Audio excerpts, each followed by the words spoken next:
अस्सलाम वालेकुम दोस्तों, मेरा नाम अताउल्ला है और मैं जामिया तिबिया फ़र्स्ट ईयर का स्टूडेंट हूँ। दोस्तों, आज हम कुल्लियात उमूर तबिया का एक टॉपिक आपके सामने डिस्कस करेंगे जिसको हम अरकान या अनासिर के नाम से जानते हैं। तो आइए दोस्तों शुरू करते हैं। तो दोस्तों, उमूर तबिया, पहली बात तो दोस्तों ये है कि ये लफ्ज़ उमूर जो है दोस्तों, ये अरबी के अमरुन से बना है। और दोस्तों अमरुन का मतलब होता है हुक्म, और तबिया जो है दोस्तों ये तबीयत से बना है। लेकिन जब हम बात करते हैं उमूर तबिया की, तो दोस्तों ये बॉडी के कॉन्टेक्स्ट में बात की जाती है, यानी कि वो चीज़ें जिससे इंसान के बदन बनता है या इंसान के बदन का उन चीज़ों पर दारोमदार है। तो दोस्तों वो 7 चीज़ें हैं: अरकान, मिजाज, अखलात, आज़ा, अरवाह, कुव्वा, अफ़आल। तो ये 7 बॉडी के एलिमेंट्स हैं। उनमें सबसे पहला जो एलिमेंट है दोस्तों उसको हम कहते हैं अरकान। और आज हम इसी सिलसिले में आपसे के साथ चर्चा करेंगे कि व्हाट इज़ अरकान, अरकान कहते किसे हैं। दोस्तों अब हम बात करते हैं अरकान की। तो दोस्तों अरकान जो है उसको हम एलिमेंट्स भी कहते हैं इंग्लिश में, और यहाँ इसके 3 टर्म्स हैं यूनानी के अंदर। नंबर 1 इज़ अरकान, अनासिर और उस्तिक़िसात। दोस्तों ये तीनों के तीनों जो वर्ड्स हैं ये सिमिलर हैं, क्योंकि यहाँ हम बता दें आपको कि इन्हीं नाम से इसको मौसूम किया जाता है। तो अरकान यानी कि वो बसीत मादे, बसीत किसे कहते हैं दोस्तों? बसीत कहते हैं ऐसी चीज़ जिसका कोई मुरक्कब ना हो, यानी वो अकेली चीज़ है। और जैसे कि बदन इंसान वगैरह के लिए अज्जाए अव्वलिया हैं, यानी कि अरकान से ही बॉडी का फॉर्मेशन होता है, जिनका ऐसे मादों में मुनक़सिम होना, यानी कि डिफ्रेंशिएट हो जाना, बढ़ जाना, कि जिनकी सूरतें और माहियतें यानी अफ़आल और ख़ास मुख्तलिफ हों, बहुत मुश्किल है, यानी कि नामुमकिन है। ठीक है दोस्तों, तो अरकान से जो है दोस्तों 3 चीज़ें वजूद में आती हैं। ये क्या क्या हैं? जिनको हम मवालिद सलासा कहते हैं। सलासा यानी कि 3, कौन कौन सी? जमादात, नबातात और हैवानात। तो जमादात दिस इज़ द मिनरल्स, नबातात प्लांट्स और हैवानात एनिमल। तो दोस्तों जैसा कि आप बायोलॉजी में पढ़कर आए हैं कि अर्थ पर या तो प्लांट किंगडम है, या फिर जो है सॉरी मैंने प्लांट किंगडम को यहाँ लिख दिया, दिस इज प्लांट किंगडम, या फिर ये जो है एनिमल किंगडम है, एनिमल किंगडम। ठीक है, अब इसके अलावा बचता क्या है? तो बचता है हमारी ज़मीन, और ज़मीन के अंदर जितने अज्जा हैं वो क्या हैं दोस्तों? उसको मिनरल्स में शुमार किया गया। तो अरकान से जितनी चीजें बनी वो 3 ही हैं: प्लांट किंगडम, एनिमल किंगडम और मिनरल्स। तो अब हम बात करते हैं हमारे नेक्स्ट अगले टॉपिक की। हाँ दोस्तों, तो हमने जैसे आपको बताया कि अरकान या अनासिर एलिमेंट्स वो हैं कितने, तो यूनानी कॉन्सेप्ट के हिसाब से दोस्तों अरबैयत अनासिर। अरबा ये जो है दोस्तों अरबी जुबान का लफ्ज़ है, इसका मतलब होता है 4। तो यानी कि जो एलिमेंट्स हैं उनको बताया गया है कि ये 4 हैं, यानी कि अनासिर के 4 होने की अब हम बात करेंगे दलील पर। तो यूनानी कॉन्सेप्ट के हिसाब से जो elements, the total counting of element है वो 4 हैं। वो क्या क्या हैं? हवा है, मिट्टी है, पानी है और आग है। तो हम बात करते हैं इस सिलसिले में इब्न नफीस यानी अल्लामा नफीस फरमाते हैं कि दुनिया में मुरक्कबात पाए जाने के लिए, यानी मुरक्कबात के पाए जाने के लिए 4 ही किस्म के मादों की ज़रूरत होती है। और उनमें सबसे पहला जो मादा है दोस्तों वो है एक ठोस मादा, यानी कि मिट्टी। यानी कि अगर आप चाहते हैं कि किसी मादे को बनाएं, वजूद में लाएं, तो उसके लिए सबसे पहले आपको एक मिट्टी जैसा ठोस मादा आपको चाहिए। कोई ठोस मादा यानी कि मिट्टी, अरेबिक में इसको अर्ज कहते हैं, तो इससे आप ज़्यादा टेंशन ना लें। उसके बाद अब इस मिट्टी के अंदर कोई चीज़ आपको मिक्सअप करनी है, तो उसके लिए दोस्तों इस ठोस मादे को मुख्तलिफ शक्लों में बदलने के लिए आपको एक रतब यानी कि सयाल यानी कि गीले मादे की ज़रूरत होगी। अब उसको हम कहते हैं दोस्तों पानी, यानी कि माँ। ठीक है, उसके बाद इसके अंदर थोड़ी बहुत तखलकुल यानी खलाएं पैदा हो सकें, उसके लिए दोस्तों तखलकुल यानी खलाएं, कैविटीज पैदा करने के लिए हमें चाहिए हवा। अब हवा के बाद काम शुरू होता है एनर्जी का। जैसा कि हम मॉडर्न कॉन्सेप्ट में पढ़ चुके हैं कि आपको कोई रिएक्शन करवानी है तो उसको टेम्परेचर रेज करना पड़ेगा। जैसे कि आपने 11th-12th में पढ़ा होगा, एक्सोथर्मिक रिएक्शंस होती हैं, वहां से एनर्जी निकलती है। तो बिल्कुल इसी तरह से जो यूनानी अतिबाए फरमाते हैं कि फिर मुरक्कब को पकाने के लिए, मजबूत बनाने के लिए, तो यहाँ ये लफ्ज़ जो है बड़ा कीमती है आपके लिए, पकाना। तो पकाना इन द सेंस क्या कि आप कोई भी चीज इसको आप जो है एनर्जाइज कर रहे हैं, तो मादे को गर्म मादे की जरूरत होती है और इसके लिए इसको हम कहते हैं आग। तो लिहाजा बुनियादी तौर पर अनासिर जो हैं यूनानी अतिब्बा के हिसाब से वो सिर्फ 4 हैं, आग, पानी, मिट्टी और हवा। तो मुरक्कबात की असली और बुनियादी अज्जा 4 ही हैं, यानी कि आग, पानी, मिट्टी और। दोस्तों अब हम बात करते हैं इस बारे में कि जो हमने अरबाए अनासिर पढ़े हैं, यानी अनासिर अरबा पढ़े हैं, वो क्या क्या हैं। तो मैंने कहा जैसे आग यानी कि जो है फायर, एयर, फायर, वाटर और सॉइल। तो दोस्तों अनासिर अरबा यानी कि ये चारों, इनसे मुराद क्या है, ये चारों आग, पानी, मिट्टी, हवा। अब उनकी कैफियत यानी कि उनके अंदर का जो नेचर है वो क्या है, अब हम इस सिलसिले में बात करेंगे। तो इस सिलसिले में अरस्तु यानी कि हमारा एरिस्टोटल, शेखुर रईस यानी कि अबू अली सीना, बुकरात और जानिलूस, ये चारों के चारों हज़रात फरमाते हैं कि इनके अंदर जो है 4 ही किस्म की कैफियत पाई जाती हैं। हरारत होगी यानी कि गर्मी, या बुरूदत होगी यानी कि सर्दी, या रुतूबत होगी यानी कि तरी, और या बुयूसत होगी यानी कि खुश्की। इनमें पहली जो 2 कैफियत हैं उनको हम कहते हैं कैफियत फ़ाइला, यानी कि काम को करवाने के लिए जो एनर्जी काम देगी, या पॉजिटिव एनर्जी या नेगेटिव एनर्जी, वो क्या है, गर्मी या सर्दी। उसके बाद दोस्तों यानी इन 2 कैफियत के ज़रिए ही कोई रिएक्शन आगे प्रोसीड करेगी। उसके बाद वो कहते हैं कि 2 कैफियत यानी रुतूबत और बुयूसत कैफियत मुनफैला हैं, यानी कि सर्दी और गर्मी के अलावा अगर कोई 2 कैफियत पाई जाती है मादे के अंदर, तो दोस्तों वो है तरी और खुश्की। अरेबिक में इसको रुतूबत और बुयूसत के नाम से मौसूम किया जाता है। तो ये दोस्तों ये जो कैफियत फ़ाइला हैं उसके साथ कैफियत मुनफैला कहलाती हैं। कैफियत, हर कैफियत फ़ाइला के साथ कोई ना कोई मुनफैला ज़रूर होगी। क्या मतलब दोस्तों, इसका मतलब यह है जैसे मैंने आपसे कहा कि गर्मी के साथ या तो तरी होगी या खुश्की होगी, या फिर सर्दी के साथ या तरी होगी या खुश्की होगी। ऐसा नहीं हो सकता गर्मी और सर्दी दोनों एक साथ साथ हो जाएं। ये बिल्कुल ऐसा ही है जैसा कि मैं ये कहने लगूं कि भाई आग और जो है बर्फ़ को या आग और पानी को एक जगह जमा कर दिया जाए। तो गोया कि आप ये समझ सकते हैं, अंडरस्टैंड कर सकते हैं कि 4 किस्म की जो कैफियत हैं उनमें 2 किस्म की जो कैफियत फ़ाइला हैं और 2 जो कैफियत हैं वो मुनफैला हैं। तो जब हमारा मिजाज बनेगा तो कैफियत फ़ाइला में से कोई एक कैफियत होगी और कैफियत मुनफैला में से कोई एक कैफियत होगी। तो इसी सिलसिले में कैफियत अरबा जो हैं, अनासिर के अंदर 4 अनासिर, इनके अंदर जो कैफियत पाई जाती हैं उसके अकॉर्डिंग जो हमारी 4 तरह की कैफियत बनती हैं, हार रतब, हार याबिस, बारिद रतब, बारिद याबिस।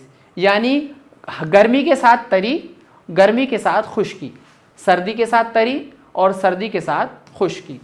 तो ये चारों दोस्तों ये चारों जो हैं ये कैफियत अरबाए अनासिर हैं, यानी अनासिर अरबा के अंदर ये 4 ही किस्म की कैफियत मौजूद होती हैं।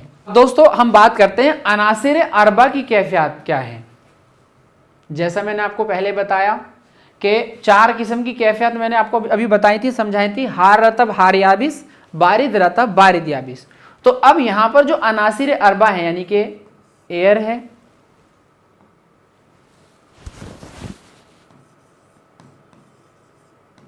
एयर है, वाटर है, फायर है और सॉइल है।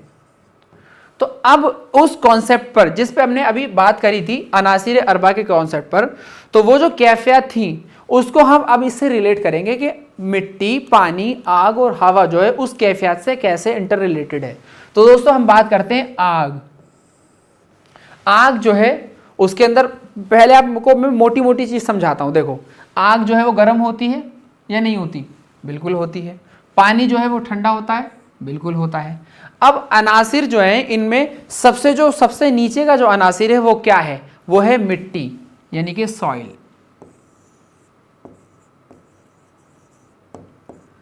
अब जो सॉइल है आप थोड़ा सा गौर करेंगे तो आपको पता चलेगा मिट्टी के अंदर खुश्की होती है और इसके अंदर ठंडक होती है। तो लिहाजा मिट्टी जो है उसके अंदर सर्दी और खुश्की 2 हैं, तो इसको इसके अकॉर्डिंग बारिद याबिस कहा। मिट्टी के ऊपर दोस्तों होता है पानी। तो पानी जो है दोस्तों उसका जो मिजाज है वो बारिद रतब कहा गया। बारिद रतब यानी ठंडा होता है और तर होता है, उसके अकॉर्डिंग पानी को बारिद रतब कहा गया। उसके बाद जब पानी से थोड़ा सा और ऊपर आते हैं तो उसको हम हवा कहते हैं। हवा के अंदर जो दोस्तों तरी तो होती है, लेकिन उसके अंदर जो है हरारत के साथ तरी होती है, यानी कि हार रतब। उसके बाद दोस्तों सबसे ऊपर का जो लेवल है वो आग का है। आग गर्म भी होती है और खुश्क भी होती है। तो ये दोस्तों अनासिर अरबा के जो है कैफियत हैं उनके अंदर, और इसको मैंने उससे रिलेट कर दिया जो मैंने आपको पीछे बताया था। आपको बताया कि अनासिर अरबा, उनमें कुर्रा अर्ज यानी कि ज़मीन का मिजाज जो है, ज़मीन जो है सबसे नीचे लेवल पर होती है। और ये तो एक ज्योग्राफिकल लोकेशन के हिसाब से भी आपको समझ में आता है कि मिट्टी है, मिट्टी के ऊपर पानी है, पानी के ऊपर हवा है और हवा के ऊपर आग है। ठीक है, तो ये चार जो है ज्योग्राफिकल लोकेशन के हिसाब से भी आप समझ सकते हैं कि ये चार कैफियतें पाई जाती हैं। अनासिर माँ की बुनियादी कैफियत बारिद रतब, और ये मैंने आपको अच्छे से समझा दिया। मिट्टी जो है उसके ऊपर होती है और उसके अंदर जो है अनासिर हवा, और हवा के बाद जो है उसके ऊपर जो है आग होती है। तो ये दोस्तों ये कुर्राए अर्ज है जिसको जो समझाता है हमें कि मिट्टी, पानी और हवा और नार, इन सब का आपस में इंटरलिंक्ड रिलेशन क्या। अब बात करते हैं दोस्तों अनासिर और जदीद साइंस की। ये बहुत इंपॉर्टेंट टॉपिक है दोस्तों हमारे इस टॉपिक का, क्योंकि अनासिर यानी कि एलिमेंट जब मैं कहूंगा अनासिर एलिमेंट्स यूनानी टर्मिनोलॉजी के अकॉर्डिंग, तो वो सिर्फ चार हैं। क्या है? आग, पानी, मिट्टी और हवा। ठीक है। अब एक गिरोह जो है मशाइन का यानी फलासफा का, वो ये कहता है कि अनासिर की तादाद किसी एक अदद पर ख़त्म नहीं होती, जबकि बुकरात कहते हैं और जालिनूस कहते हैं कि अनासिर तो सिर्फ चार ही हैं, और वो क्या है? आग, पानी, मिट्टी और हवा। लेकिन असहाब खलीफ के नाम से एक मशाइन की जमात गुजरी है, उन्होंने ये कहा है कि अनासिर की जो तादाद है वो एक अदद पर ख़त्म नहीं होती। अब इस सिलसिले में 18वीं सदी के अंदर, 18th सेंचुरी के अंदर एक रिसर्च हुई और एक साइंसदान गुजरे हैं मेंडलीव। तो उस दौर में जो है जदीद अनासिर की तहकीकात जारी थी। रदरफोर्ड मॉडल आया और कई किस्म के एटॉमिक मॉडल पास हुए और उन्होंने अपनी रिसर्च को सामने दुनिया के पेश करा। तो उसमें जो है एक आदमी पैदा हुए रशिया के अंदर जिनका नाम था मेंडलीव, और मेंडलीव ने ये कहा कि जो एलिमेंट्स होते हैं वो बहुत सारे होते हैं, उनमें उन्होंने पीरियोडिक टेबल बनाई। तो ये पीरियोडिक टेबल वो नहीं है जो मेंडलीव ने बनाई थी, बाद में इसको चेंज किया गया। मॉडर्न साइंसदानों ने इसके बारे में बातचीत करी कि भाई ये जो मॉडर्न पीरियोडिक टेबल है जिसमें हाइड्रोजन, लिथियम, सोडियम, पोटेशियम, ये सारे के सारे 1 वैलेंसी वाले एलिमेंट्स, उसके बाद बेरियम, मैग्नीशियम, आप देख सकते हैं इस तरह से कार्बन, नाइट्रोजन, ऑक्सीजन, ये सारे नॉन मेटल्स और उसके बाद मेटलॉइड्स, ये पूरी पीरियोडिक टेबल तैयार की। तो मैं इस सिलसिले में आपसे ये बात करना चाहता हूँ कि हमारे जो कदीम अतिबा है वो कहते हैं कि एलिमेंट्स तो सिर्फ चार हैं, 1 2 3 4, और जदीद अतिबा कहते हैं कि भाई ये सारे एलिमेंट्स हैं। तो अब यहाँ पर जो है हमारे उसमें एक बात में तजाद पैदा होता है कि भाई हम इसको कैसे समझें। तो दोस्तों यहाँ बहुत अच्छी बात हमारे अतिबा ने लिखी है कि जब एलिमेंट से मुराद हम लेते हैं कदीम अतिबा, तो कदीम अतिबा कहते हैं कि ये जिन्स है। जदीद अनासिर, कदीम अनासिर जो है यानी आग, पानी, मिट्टी, हवा, ये जिन्स है। और जिन्स से दोस्तों नौ निकलती है, नौ यानी कि उसकी टाइप्स निकलती है, यानी कि उसकी किस्म निकलती है। तो जब मैं कहूँगा आपसे कि ये सोडियम, पोटेशियम ये कहाँ से आया, तो इसको निकाला तो हमने ज़मीन से है ना दोस्तों, सॉइल से। सोडियम, लिथियम के जो सारे के सारे जितने मेटल्स हैं वो तो अर्थ के क्रस्ट में मौजूद है ना। तो जब हम कहेंगे कि ये सारे एलिमेंट्स हैं तो हम कहेंगे कि ये कदीम जो एलिमेंट्स हैं उनकी जिन्स हैं, यानी कि उनके अंदर से निकले हैं। तो ये बात आपको समझ में आ जानी चाहिए कि कदीम अतिबा में और जदीद अतिबा में एलिमेंट्स को लेके कोई इख्तिलाफ नहीं है। लेकिन जब असहाब खलीत ने ये बात कह दी कि अनासिर की तादाद एक अदद पर ख़त्म नहीं होती, तो दोस्तों यहाँ से जो है एक रिसर्च का विंडो खोल दिया उन्होंने, रिसर्च का। और दोस्तों ये तो मैं समझता हूँ कि जो आखिरी जब तक धरती कायम है तो रिसर्च तो दोस्तों होती ही रहेगी और रिसर्च जो है होनी भी चाहिए। तो असहाबे खलीद तायद करते हैं इस बात की कि कदीम अनासिर जो हैं, जो ये जो चार हैं, इनके अंदर से ये चीज़ निकली है। ठीक है, तो अब हम इस बात को समझ सकते हैं अच्छी तरह से कि ये जितनी चीज़ें बनी हैं ये सारी की सारी आग, पानी, मिट्टी, हवा से बनी है। अब देखो कैसे, जितने भी एलिमेंट्स हैं अर्थ क्रस्ट में पाए जाने वाले वो सारे के सारे सॉइल का जुज हैं, और जो पानी के, मिट्टी के अलावा हैं वो पानी में मौजूद हैं, और जो पानी के अलावा हैं वो हवा में मौजूद हैं। बस इसके अलावा दोस्तों और कोई चीज़ नहीं बचती। तो यहाँ से मैं अपनी बात ख़त्म करता हूँ, अब आगे चलते हैं। हाँ, तो दोस्तों ये मेरा लास्ट टॉपिक है और मैं आपको इससे रिलेट करना चाहता हूँ कि जब हमने अरकान पढ़ लिए, अरकान हमने पढ़ लिए कि चार होते हैं, उनके मिजाज को पढ़ लिया हमने। इन अरकान से दोस्तों जब ये अरकान अच्छे से मिलते हैं, इनकी आमेजिश होती है, तो इनसे जो दोस्तों बॉडी में, क्योंकि हमारी बॉडी इसी चीज़ से तो बनी है, आग, पानी, मिट्टी, हवा से, जब ये चारों चीज़ें आपस में मिलती हैं दोस्तों तो मिजाज बनता है। और जब दोस्तों मिजाज बनता है तो आपको मैंने बताया था कि चार ही तरह के मिजाज उसमें होते हैं, गरम तर, गरम खुश्क, सर्द तर और सर्द खुश्क। तो अब जब ये मिजाज आपस में मिलते हैं दोस्तों, तो मिजाज के आपस में मिलने से दोस्तों बॉडी के अंदर अखलात वजूद में आते हैं, यानी कि black bile, yellow bile, blood और फ्लैम। जब दोस्तों अखलात वजूद में आते हैं तो अखलात से आज़ा बनते हैं, अखलात से आज़ा, और जब आज़ा होते हैं तो आज़ा के अंदर कुव्वा होती है, आज़ा ही के अंदर अरवा होती है, और आज़ा ही के अंदर अफ़आल होते हैं, यानी कि फंक्शंस होते हैं। तो दोस्तों मेरा यहाँ एक कॉन्सेप्ट मैंने आपको क्लियर कर दिया अरकान, और अरकान को मैंने अपनी ह्यूमन बॉडी से रिलेट करके आपको समझाया कि अरकान होते क्या हैं, यानी एलिमेंट्स होते क्या हैं। तो जब मैं आपसे नाम लूँ अरकान का, तो आपके अंदर, आपके दिमाग के अंदर एक बहुत बड़ा दायरा पैदा हो जाना चाहिए कि अरकान सिर्फ वही नहीं जो हमने मॉडर्न पीरियोडिक टेबल में पढ़े, बल्कि अरकान का जो दायरा है वो जदीद और कदीम से लेकर जदीद तक आपको पूरी चीज़ें अपने दिमाग में रखनी है और उनके मिजाज को और हर चीज़ को अपने दिमाग में रखकर उसको समझना है। तभी आप दोस्तों यूनानी कॉन्सेप्ट के ऊपर अपनी अच्छी पकड़ बना सकते हैं। बहुत बहुत शुक्रिया।